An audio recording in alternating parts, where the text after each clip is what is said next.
प्रदेश के होशंगाबाद की एक ऐसी दर्दनाक कहानी जिसने पूरे मध्य प्रदेश को हिला कर रख दिया था। एक डॉक्टर ने अपने ही ड्राइवर के 500 टुकड़े करके ड्रम में भर दिए थे और ड्रम में एसिड डालकर रख दिया था। सोचिए ये कितनी बड़ी दर्दनाक घटना थी। तो चलिए जानते हैं इस घटना को विस्तार से। आज से 6 साल पहले ऐसी घटना घटी कि पूरा मध्य प्रदेश सदमे में आ गया था। वह भी एक सफेद वर्दी के डॉक्टर ने इतने बड़े वारदात को अंजाम दिया था। एक घटना है 5 फरवरी 2019 की।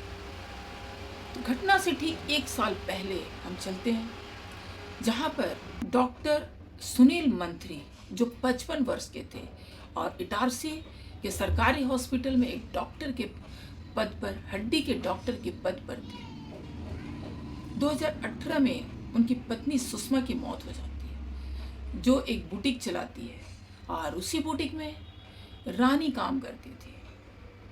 और जब सुषमा की मौत हो जाती है तो रानी उस बुटीक की देखभाल करती है। डॉक्टर के घर में रानी का आना जाना लगा था और फिर रानी और डॉक्टर के बीच में संबंध बन जाते हैं। क्योंकि डॉक्टर की पत्नी मर चुकी थी तो डॉक्टर रानी के साथ अपना संबंध बना लेते हैं और दोनों फिर एक दूसरे से प्यार करने लगते हैं। रानी की उम्र जो थी डॉक्टर के आधे की थी, यानी कि रानी 25-26 साल की थी और डॉक्टर जो था 55 साल का था। उसके बाद रानी के पति को शक होता है कि शायद रानी और डॉक्टर का कोई चक्कर चल रहा है। वो क्या करता है, रानी से आकर कहता है कि तुम ऐसा क्यों कर रही हो। फिर वो जाता है डॉक्टर के पास, डॉक्टर से भी कहता है कि तुमने मेरे पत्नी के साथ में तुम गलत कर रहे हो। तो डॉक्टर कहता है, जो सुनील मंत्री होता है, कि अगर तुम्हें शक है तो तुम एक काम करो, मेरे यहाँ ड्राइवर का काम कर लो ताकि तुम अपनी पत्नी पे निगरानी रख सकते हो। तो जो ड्राइवर था वीरेंद्र उर्फ वीरू, वो मान जाता है और वो फिर डॉक्टर के घर में ड्राइवर का काम करने लगता है। लेकिन इन दोनों के जो संबंध थे वो चल रहे थे। फिर क्या करता है वीरू, इसने पत्नी के मोबाइल में मेमोरी कार्ड लगा देता है ताकि वो जो भी बात करे उसे उसकी खबर हो जाए। और फिर जाके जब पत्नी नहीं होती उसके मोबाइल से निकाल कर अपनी मोबाइल में लगा कर सुनता रहता है। तो उसे पता चलता है कि वो दोनों आपस में अभी भी बात कर रहे हैं और दोनों के बीच में संबंध है। उसके बाद वीरू सोचे पड़ जाता है, वह तो गरीब ही था, कि मैं करूँ तो क्या करूँ। क्या मैं पत्नी को कुछ कहूँ या फिर मैं डॉक्टर को ब्लैकमेल करूँ। उसके दिमाग में चलने लग जाता है। फिर वो सोचता है क्यों ना मैं डॉक्टर से ही कुछ पैसे ऐंठ लूँ। और ये सोचकर वो डॉक्टर के पास जाता है और फिर उसे धमकाता है कि अगर तुमने मेरी बात नहीं मानी, मुझे पैसे नहीं दिए, तो मैं तुम्हारा काला चिट्ठा सबके सामने खोल कर रख दूंगा और तुम बदनाम हो जाओगे। अब डॉक्टर शोक में पड़ जाता है, डॉक्टर सोच में पड़ जाता है कि मैं करूँ तो क्या करूँ। क्योंकि एक हड्डी का डॉक्टर था, लोग उसे अच्छी तरह से जानते थे, समाज में एक स्थान बना लिया था। अब अपनी बदनामी से डरने लगा। रिश्ते तो चल ही रहे थे दोनों के बीच में, ड्राइवर की पत्नी और उसके बीच में रिश्ते तो थे ही, पर बदनामी से डर लग रहा था। फिर एक दिन वीरू के दांत में दर्द उठता है और वीरू डॉक्टर से कहता है कि मेरे दांत में दर्द है। तो वो कहता है ठीक है आओ देखते हैं। और वो क्या करता है, उसे बेहोशी का इंजेक्शन दे देता है। बेहोशी का इंजेक्शन देते ही वीरू बेहोश हो जाता है और फिर वीरू को घसीटता हुआ बाथरूम के अंदर ले जाता है और उसका गला धड़ से अलग कर देता है। इसके बाद उसके पैर काटता है। उसके बाद वो सोचता है कि अब क्या करें, कैसे इसे बचा जाए। काफ़ी तरकीब सोचता है और एसिड की बोतलें ले आता है बहुत सारी घर पे, ताकि कुछ ऐसा करे जिससे कि डॉक्टर पकड़ा ना जाए। क्योंकि उसे पता था कि हाइड्रोक्लोरिक एसिड कितना हाई होता है, किसी भी चीज़ को गला देता है। तो उसने एक ड्रम में बहुत सारी एसिड की बोतलें से एसिड डाली और फिर वीरू के पैर काटे, हाथ काटे, बदन के टुकड़े किए और उसे एसिड में डाला। उसके बाद फिर भी बदबू जो थी चल रही थी, धीरे धीरे फैलने लगी। कुछ लोगों को उसकी बदबू आने लगी और इस तरह से बात पुलिस तक पहुंची। तो पुलिस आए घर पर, डॉक्टर से पूछताछ करने लगे और यहाँ पर 4 फरवरी 2019 से वीरू घर से गायब था।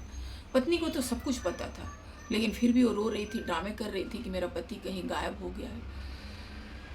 फिर पुलिस में कंप्लेन गई वीरू के गायब होने की।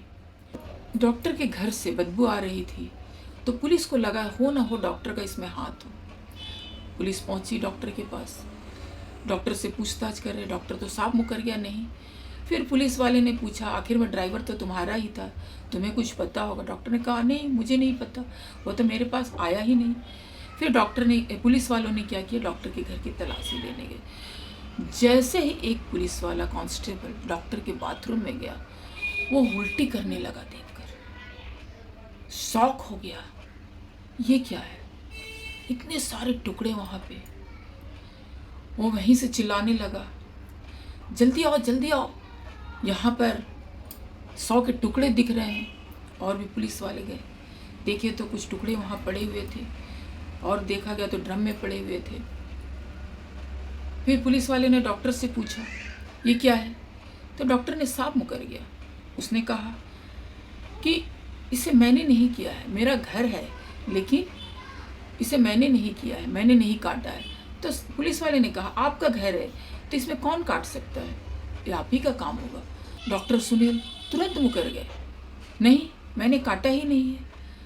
फिर पुलिस वाले ने देखा घर के और भी हिस्से में उसके टुकड़े पड़े थे, तकरीबन 500 टुकड़े थे उस शरीर के। वीरू के कपड़े एक अलमारी में मिल गए। फिर पुलिस वालों ने तुरंत डॉक्टर को हिरासत में ले लिया और बॉडी को पोस्टमार्टम के लिए भेज दिया। डॉक्टरों ने जब शरीर के सारे पार्ट्स को जोड़ने की कोशिश की तो देखा कि वो एक ही व्यक्ति के हैं और कोई व्यक्ति का नहीं है, सिर्फ एक ही व्यक्ति, वो भी वीरू का ही है। पर डॉक्टर तो पुलिस वाले से भी आगे था, वो इस बात को मानने के लिए तैयार ही नहीं था कि उसने किया। जब पुलिस वाले ने जोर जबरदस्ती किया तो फिर कहा हाँ मैं किया हूँ, लेकिन तुम्हारे पास क्या सबूत है कि मैंने किया? तुम जिंदगी में मेरे लिए सबूत नहीं ढूंढ पाओगे कि मैंने किया है, प्रूव ही नहीं कर पाओगे। अब पुलिस वाले भी सोचने पड़ गए कि प्रूव कैसे करे कि इसने ही मारा है। इसके बाद धीरे धीरे पुलिस जो है लगी रही। फिर रानी को बुलाया गया, रानी का बयान लिया गया। रानी ने कहा कि डॉक्टर का तो हाथ ही नहीं है, क्योंकि वीरू जो था वो डॉक्टर से पैसे मांग रहा, उसने डॉक्टर से पैसे उधार मांगे थे, डॉक्टर ने मना किया था। तो वो अपने दोस्तों के साथ डॉक्टर के घर में गया और पैसे निकाले और उसके साथ कुछ दोस्त थे। फिर उसने शायद अपने दोस्तों को पैसे देने से मना किया, इसलिए उसके दोस्त ने उसे मार दिया। अब सोचिए, उसकी पत्नी ने डॉक्टर को बचाने के लिए, अपने प्रेमी को बचाने के लिए किस तरह से अपने पति की मौत का बदला तक नहीं लेना चाहा और उसने सीधे अपने पति के दोस्तों का नाम लगाया। पुलिस सोच में पड़ गई कि ऐसे कैसे हो सकता है। फिर जो डॉक्टर के वकील थे उसने डॉक्टर के 1-2 दोस्त को भी बुलाया। दोस्तों ने भी कहा हाँ मैंने 5 लाख रुपए जब दिए थे डॉक्टर को किसी काम से, तो वहीं पर वीरू देख रहा था, तो हो सकता है वीरू ने पैसे चोरी किए होंगे और उसी में उसके दोस्त भी शामिल होंगे और उसने ही मारा होगा। और उसके बाद इन्होंने और एक काम किया था कि वीरू के मोबाइल को डॉक्टर ने अपने दोस्तों के माध्यम से भोपाल भेज दिया था, ताकि अगर ट्रैक करे मोबाइल तो मोबाइल का लोकेशन जो है भोपाल दिखाए, ताकि डॉक्टर जो है बच जाए। और यहाँ पर वीरू की पत्नी ने भी कहा कि 4 फरवरी की रात को डॉक्टर मेरे साथ थे, मेरे घर में थे, तो वीरू की कत्ल कैसे कर सकते हैं? उन्होंने नहीं किया है। अब पुलिस भी सदमे में थी कि ये कैसी कहानी है। वीरू की पत्नी जिसके पति का मौत हुआ है वह भी डॉक्टर को बचाना चाहती है, और डॉक्टर तो साफ कह रहा है कि मैंने तो ये गुनाह किया ही नहीं है। खोजबीन चलती रही कि किसी तरह से सुराग मिला जाए, लेकिन पुलिस तो पुलिस ही होती है, वो तो सुराग तक पहुंच ही जाती है। सारी चीज़ खंगालने के बाद फिर पता किया गया कि एसिड कहाँ से लाया गया, क्योंकि डॉक्टर ने तो वीरू पे ठेल दिया था कि वीरू ने ही एसिड लाया होगा, मुझे नहीं पता। फिर पुलिस वालों ने एसिड की दुकान के चक्कर काटना शुरू किए। तब एसिड वालों ने कहा कि हाँ, डॉक्टर ने हमसे 1 कार्टन एसिड लेकर गए थे और हमारे पास एसिड नहीं था, तो उन्होंने किसी और दुकान से लिया। फिर पुलिस वालों ने और भी दुकान का पता किया, तो उस दुकान वालों ने भी कहा कि हाँ, डॉक्टर हमसे एसिड लेकर गए थे। इस तरह से दुकान वालों का भी बयान नोट किया गया।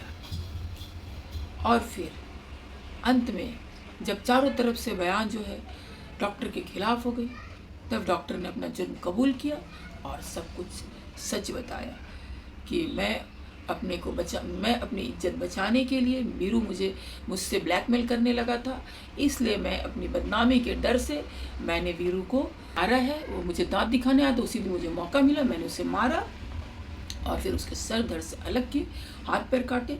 उसके बाद मैंने सोचा कि मैं क्या करूं, तो मैं ड्रम में एसिड भरा और उसमें इसके टुकड़े डाल दिए ताकि वो गल जाए और ख़त्म हो जाए और किसी को पता भी नहीं चले।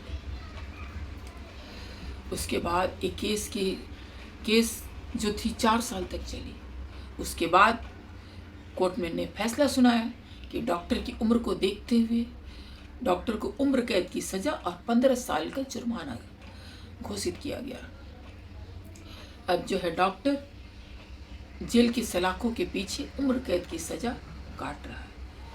तो दोस्तों, आपने देखा ये प्यार मोहब्बत में लोग क्या कर जाते हैं।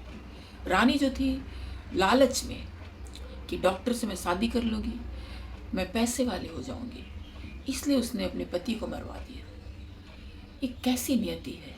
सोचिए, एक पत्नी अपने पति को कैसे मरवा सकती है। और आज की कहानी बताने का उद्देश्य किसी की भावनाओं को ठेस पहुंचाना नहीं, बल्कि समाज में हो रहे अत्याचारों से आप सबको अवगत कराना था और साथ में बताना है कि मुजरिम चाहे कितना भी सातिर क्यों ना हो, हमारी खाकी वर्दी वाले पकड़ ही लेते हैं और उसे सज़ा मिलती ही है। तो क्यों ना इस तरह के काम करने से बचा जाए और इस तरह का क्राइम किया ही ना जाए, कोई और ऑप्शन ढूंढ लिया जाए ताकि जेल की सलाखों में न जाना पड़े। किसी को मारना, किसी की ज़िंदगी से खेलना बहुत बुरी बात है। हर किसी की ज़िंदगी की कीमत होती है। तो मेरे दोस्तों, हमेशा हेल्दी फिट एंड फाइन रहिए, अच्छे से रहिए। और हमारी आज की टॉपिक अगर आप लोग अच्छी लगी तो प्लीज़ लाइक शेयर सब्सक्राइब जरूर कीजिएगा। हमारी वीडियो देखने के लिए आप सबको बहुत बहुत